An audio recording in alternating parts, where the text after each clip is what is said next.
7,5 миллиметров на сторону резца. Скажете вы, ничего тут такого нету, да? Диаметр заготовки 51, здесь у нас 36, то есть 15 миллиметров на диаметре. Дело в том, что это обычный такой маленький станочек, 250 патрон стоит. Ну и посмотрим, как оно идет.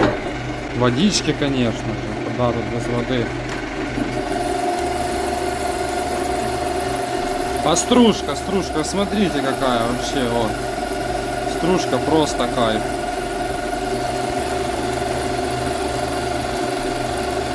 Процесс закончен, стружки вот немного насыпала.